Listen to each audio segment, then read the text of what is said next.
Hai semuanya, welcome to Chattings.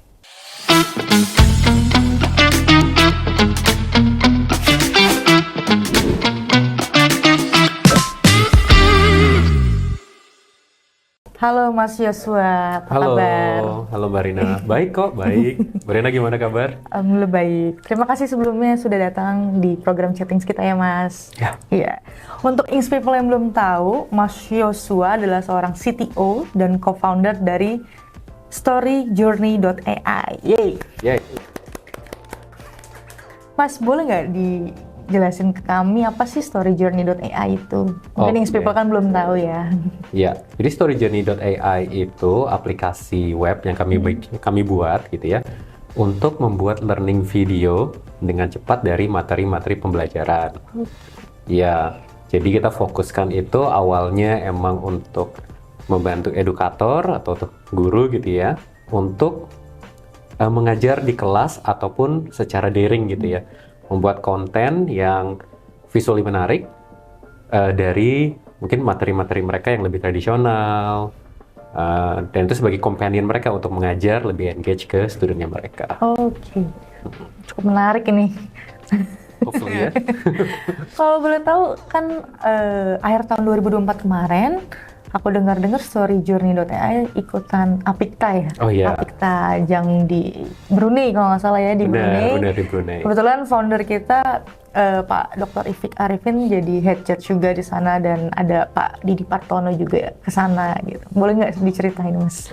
Oke, jadi kalau ceritanya itu partner saya CEO-nya Bu Vele yang pergi.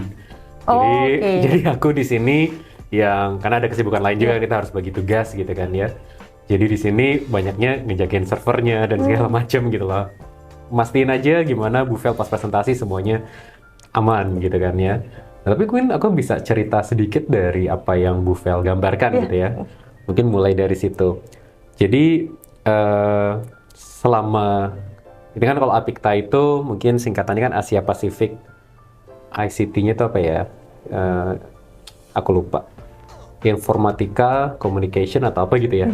Nah, tapi di situ kan sebenarnya seperti networking dan juga pitching competition seperti itu. Nah, jadi sebelum kita terbang ke sana, sebulannya itu kita udah ada training sama mentor. Sama mentor, kalian mau pitchingnya bagaimana sih gitu kan ya. Nah, kita masuk ke dua kategori, inclusion sama startup. Sebenarnya kategorinya banyak tuh, kategorinya bermacam-macam. Nah, dari dua itu berarti kita akan pitching dua kali dengan dua konteks yang berbeda tuh, inclusion dan startup gitu kan ya. Nah, jadi habis mentoring mungkin 2 kali online, waktu itu aku kurang ingat juga ya berapa kali gitu ya. Tapi di sana di hari pertama itu Bu Vel ketemu dengan mentornya, ya, dan itu ada opening dinner dan segala macam gitu ya. Dan di situ training tuh sampai malam, latihan. Dan di hari keduanya itu yang inclusion.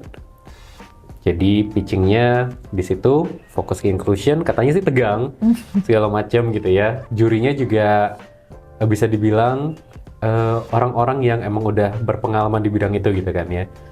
Jadi pertanyaannya cukup important, cukup kritikal gitu kan ya. Dan selesai itu lega, tapi besoknya kita pitching lagi buat yang startup. Jadi 2 kali istirahatnya cuma sebentar, latihan lagi gitu kan ya. Lalu pitching lagi di hari berikutnya.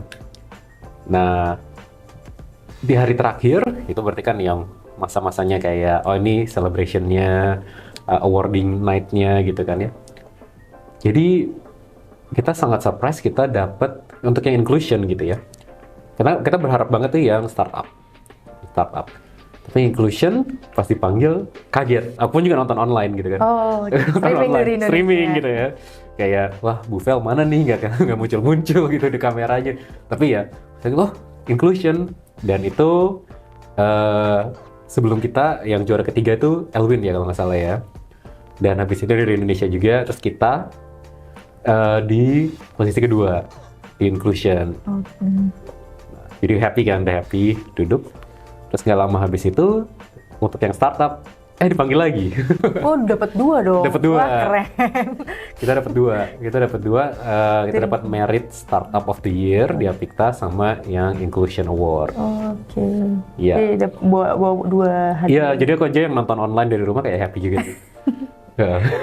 Kalau dari perjalanan story journey, udah berapa lama Mas berdiri? Udah dari kapan dibangunnya?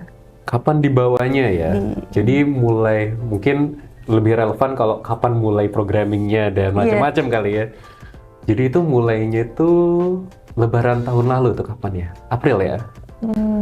Kalau nggak salah April bener. April itu baru bikin POC pertama iseng-isengan gitu kan ya. Terus dari situ tunjukin ke Buvel, tunjukin beberapa rekan gitu kan ya. Dan mulai tuh, wah ada interest. Kayaknya worth nih untuk kita bikin lebih lanjut gitu ya. Ada masalah mengenai apa yang namanya ya, teachers dan engagement segala macam, karena Bu Phil kan dosen ya. Yep. Jadi di situ bisa nggak kita buat sesuatu yang untuk membantu kita teaching. Jadi kita mulai itu bisa dibilang April itu POC-nya iseng-isengan gitu. Terus lanjut sampai sekarang. Berarti udah berapa ya? 6 bulan lebih, berarti 8 bulan sekarang ya. Ini bulan ke-8 untuk storyjourney.ai. Oke. Belum setahun udah bisa dapat 2 hadiah dari Apikta. Iya. Keren. Sakit kepala juga sih. Berapa Mas dari tim story journey timnya? Oke, ada mungkin tim teknisnya aja gitu ya. Tim teknisnya kami bertiga. Oke. Ya, kami bertiga, tapi juga kadang ya kita minta bantuan, ada QC segala macam gitu ya. Tapi tim core kita itu bertiga untuk teknis. Mau nanya ya Mas ya, kalau bagaimana storyjourney.ai bisa membantu bisnis atau klien dalam mengoptimalkan perjalanan pelanggan melalui storytelling gitu kan? Oke. Jadi emang ya kita fokusnya ke storytellingnya gitu kan ya, namanya story journey, bisa mengantarkan pembelajaran via cerita gitu kan ya. Nah, jadi persona yang kita ambil pertama itu personanya seorang guru dari awal ya. Yep. Nah, seorang guru ini pasti passionate mengajar gitu kan ya, pasti ingin memberikan yang terbaik. Cuman sekarang engagement itu susah dengan mungkin generasi baru gitu ya, aku bilangnya terbiasa dengan media-media yang ada di sosmed seperti itu. Jadi visualnya tambah engaging gitu kan ya, pace-nya tambah cepat untuk media-media gitu kan ya, dan lebih bite size, bisa dibilang bite size gitu ya, small videos seperti itu.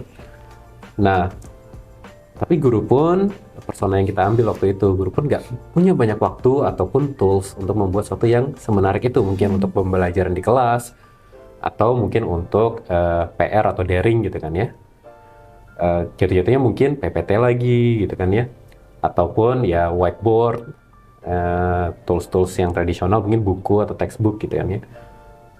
Nah, bisa nggak kita membuat tools buat mereka untuk membantu menyampaikannya lebih baik lah, sebagai alternatif untuk mengajarkan anak-anak itu atau mungkin murid-murid mereka dengan media yang baru, media yang mungkin kita bisa bilang berkompetisi dengan video-video yang di sosmed seperti itu. Dan tapi untuk itu terjadi mereka harus bisa dibilang waktu mereka tuh minimal kan ya.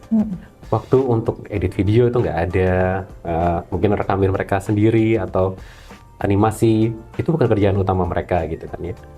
Nah, dengan knowledge kita di saat itu, dengan perkembangannya AI dan segala macam, dan knowledge kita soal rendering segala macam, ya kita build this ini untuk membantu mereka membuat sesuatu yang engaging, visual engaging, untuk mereka bawa di pembelajaran mereka.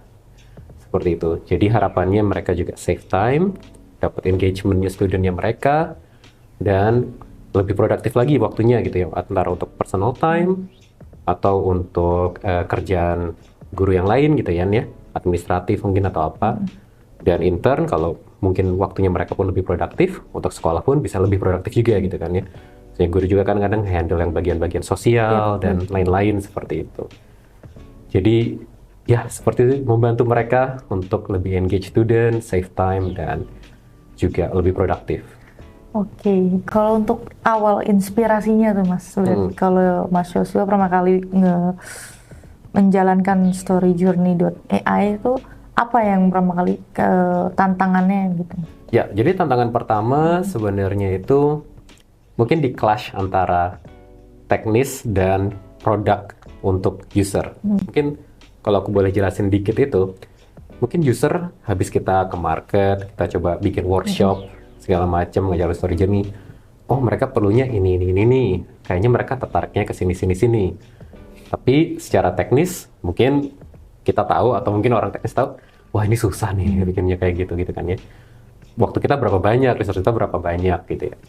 Jadi yang challenging itu emang ngefilter mana nih yang paling impactful secara potensi fitur, atau apa yang kita akan rilis di aplikasinya buat next workshop atau next user yang akan mencoba, itu yang mana yang paling impactful dan mana yang actually atau mana yang sebenarnya bisa kita lakukan secara teknis gitu ya dalam waktu yang dekat itu. Nah itu pertama. Yang kedua emang staying on top of the game atau mungkin staying on top of teknologi ya. Berkembang banget kan ya dari sisi LLM dan generatif AI segala macem gitu kan ya. Dan itu yang salah satunya yang kita utilize gitu ya, dengan harapan emang membuat tool yang menggampangkan user kita gitu. Nah, itu emang harus ada waktu untuk ngeriset, bener kan? Betul. Harus ada waktu untuk ngeriset dan ada waktu untuk menyampaikan itu juga ke tim gitu loh. Jadi ada challenge juga mengajarkan itu ke tim. Jadi dari produk, ngefiltering, belajar hal baru masih, terus breaking down atau memecah tas-tas ke tim, ya seperti itulah. Itu challenge-nya yang mungkin dari awal sampai sekarang tuh masih ada sih. Yep. Mungkin sebagai CTO ya Mas, Mas Joshua kan sebagai CTO kan memimpin yang tim tadi, merancang, mengimplementasikan solusi teknologi yang inovatif untuk perusahaan. Apa saja sih Mas yang keterampilan yang harus dimiliki oleh seorang CTO di era digital saat ini gitu? Mungkin buat Inks people di luar sana yang pengen deh jadi seorang CTO gitu. Apa aja sih keterampilan yang harus dimiliki gitu? Persiapan. Mungkin ada CTO yang level besar kali ya, yaitu ya mungkin company yang udah lebih besar gitu. Tapi di sini kan saya berbicara sebagai CTO yang masih tim startup, tim kecil gitu ya. Mungkin mulai dari situ dulu kali ya. Memiliki CTO atau menjadi CTO pertama emang mungkin pertama mulai dari skill untuk ngeriset, untuk research. Dan habis itu emang mungkin bukan skill tapi emang keinginan yang dalam untuk penasaran gitu ya, untuk coba teknologi baru atau untuk menggali lebih dalam teknologi yang lagi dieksplor. Mungkin eksploratif ya, sifat eksploratifnya itu. Nah, tapi untuk skillnya itu kadang mungkin dari kami ya, dan aku reflect juga ke rekan-rekan di dunia software gitu ya. Emang jangan lupa komunikasi, skill komunikasi gitu ya. Skill untuk menyampaikan hal-hal yang limitasi teknis, kebingungan teknis menjadi sesuatu yang bisa disampaikan dengan baik ke orang non teknis. Itu mungkin difficulty-nya ya di sana ya. Tapi juga leadership sih mungkin. Mungkin di sini leadership yang aku maksud itu akan ada saatnya di mana ya tim member dan kita bergerak bareng gitu ya. Tapi interest-nya akan kadang mulai berbeda. Interest-nya mungkin dari saya perspektifnya, oke, lebih baik kita menggunakan teknologi ini dari mereka ke sini. Dan kadang juga bukan di teknis saja yang argue gitu kan, dari luar juga. Tapi gimana kita membawa mereka untuk lebih decisive, objektif juga gitu kan ya. Tapi juga inspire mereka untuk lebih baik. Jadi karena teknologi juga gerak makin cepat gitu kan ya. Itu jangan lupa juga untuk membawa timnya lebih cepat juga gitu kan ya. Jadi mentoring skill itu juga perlu sih menurutku. Ya mungkin kadang beruntung dapat orang yang willing untuk di-mentor gitu kan ya. Tapi skill-skill tersebut menurutku sih yang penting sih. Self-driven, apa ya tadi ya, riset, terus eksploratif, komunikasi, em, dan ya mungkin fokus ketiga itu dulu sih. Tapi yang penting juga jangan lupa yang leadership sih. Berhubung dengan yang tadi Mas Yosua bilang tentang perkembangan. Nah, bagaimana storyjourney.ai, Mas Yosua ini memanfaatkan perkembangan terbaru di dalam bidang seperti ada machine learning, seperti NLP, dan juga ada teknologi kecerdasan buatan AI tentunya. Menurut Mas Yosua, gimana caranya biar tetap relevan di pasar yang semakin kompetitif saat ini gitu? Oke, jadi kalau misalnya di mana ada kompetisi, gimana kita benefit dari itu ya? Di mana ada kompetisi, pasti kompetisinya pingin lebih baik dari yang lain, selalu gitu ya. Dan ada dua faktor yang kita lihat, yaitu quality.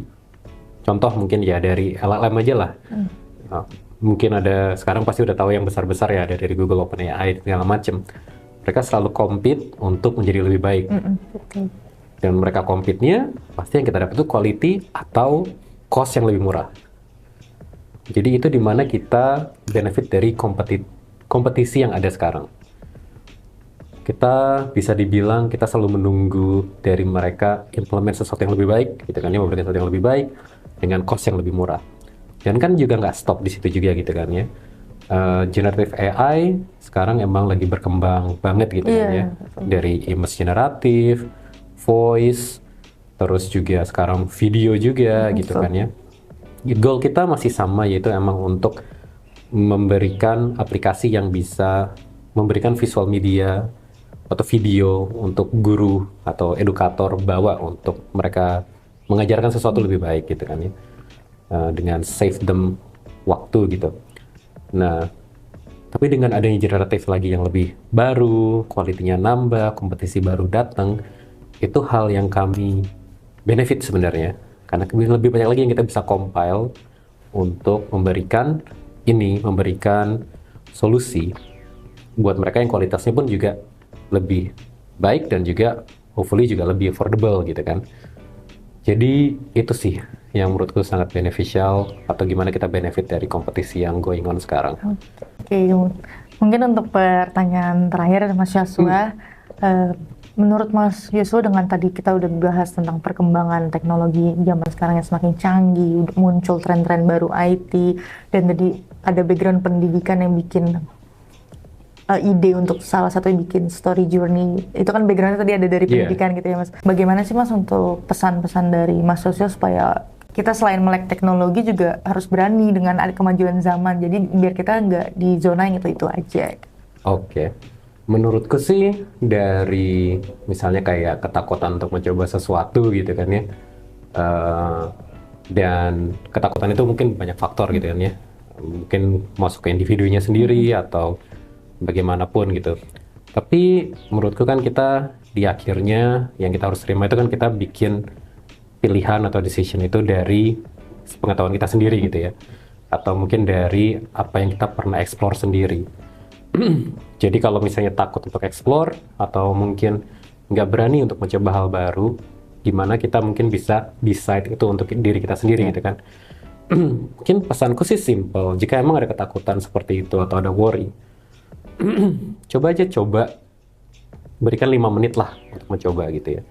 5 menit nggak akan damage kita bagaimanapun gitu ya.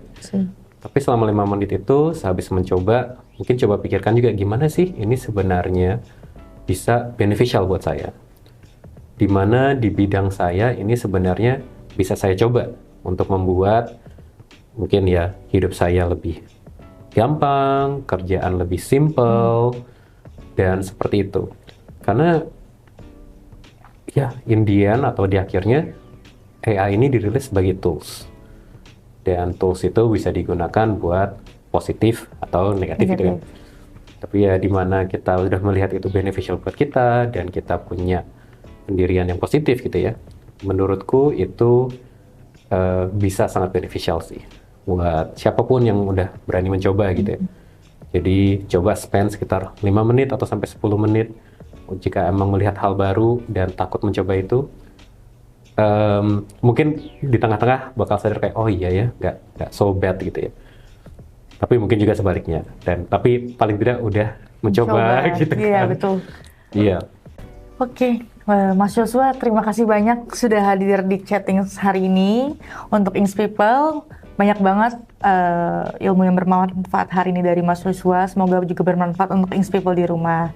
Untuk terakhir kali, mungkin ada nggak Mas Joshua pesan-pesan untuk Ings People di rumah? Mungkin ya stay eksploratif aja kali ya. Oke. Keep exploring, dan ya teknologi makin cepat, makin itu. Mending kita mulai explore juga gitu kan ya ke arah sana. Biar nggak ketinggalan ya, Mas. Biar nggak ketinggalan. Nah. Ya, sekali lagi terima kasih banyak Mas Joshua. Terima kasih, Mbak Rina. banyak Mas Joshua. Continuous learning, keep up to date.